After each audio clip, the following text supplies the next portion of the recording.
Na-maintain ng rival noontime shows na Eat Bulaga at It's Showtime ang kanilang manonood.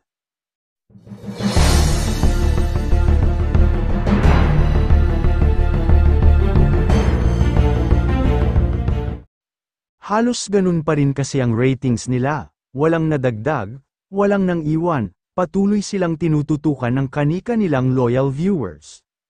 Ang It's Showtime, naglalaro lang sa 7% at 8% ang pang-araw-araw na rating, medyo nadagdagan pagdating ng Sabado. Kagaya nung Biyernes, April 19, 2024, naka 7.4% ang It's Showtime at ang Eat Bulaga ay naka 4.8%.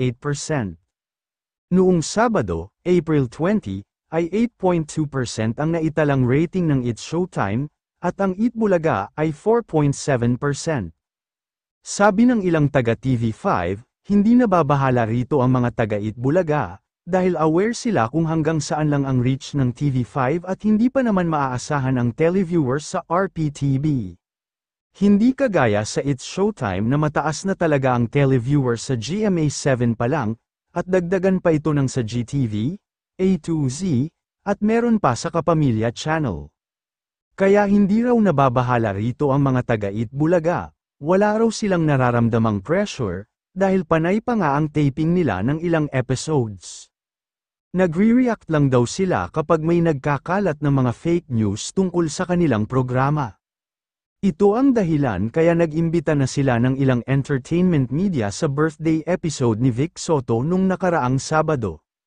Samantala, hindi rin nababawasan ang tumututok sa mga afternoon drama ng GMA7 kaya hindi na nag-e-effort ang Kapamilya Channel at TV5 nang itatapat nila. Nananatili pa ring mataas ang ratings ng Kapuso afternoon shows, lalo na ang abot kamay na pangarap nina Jillian Ward at Carmina Villarroel. Noong Biyernes, April 19, ay naka 10.2% ito, habang ang katapat nitong Dirty Linen rerun sa TV5 ay 0.5%.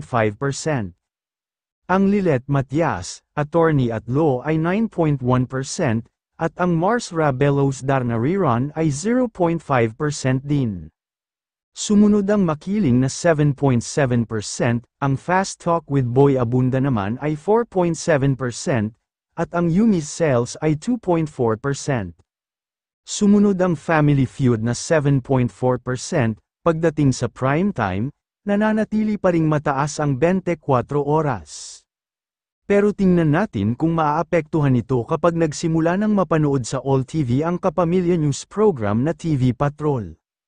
Noong Biyernes ay 13.1% ang 24 oras, ang TV Patrol ay 2.6%, at ang Frontline Pilipinas sa TV5 ay 3.3%, nananatili namang mataas ang FPJ's Batang Quiapo na 14%, at ang Black Rider na 12.6%, hanggang dito na lang, ano ang masasabi mo sa balitang ito?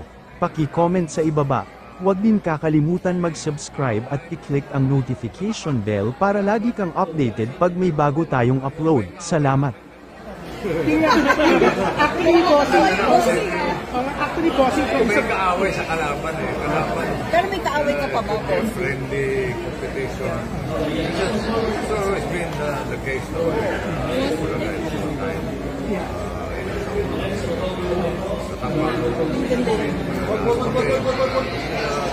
Nagpapasaya ng tanghalian ng Pilipino eh. Boss, yung salary, may kaaway pa daw ba kayo? At this point in your life, boss, your life, may kaaway ka pa, boss? Yung mga fans, yung mga nagbabangayan, pero at the end of the day, dapat masaya lang tayo. Actually, bossing kausap ko si Paolo Fontes. Sabi niya, kahit sila yung tumapas sa inyo, alam niya, pag nagkita kayo, kasi nakasama niyo siya, di ba natin? Pag nakita raw niya kayo, sigurado siya na babatiin mo siya na parang baliwala. Oo naman. Ako naman, personally, yes. Pero yung kaaway, iba yun. Hindi ko babatiin yun. Pero ano regalo mo sa sarili mo this year? Regalo? Wala. Ito na. Kami kasi hindi kami maregalo eh. More of araw-araw na buong taong kayo na nagre-regalo ka ng pagmamahal. But what are you most aside from Mushi, sino pang gift equally bossing sa'yo? Yung family. Kamusta ang daddy?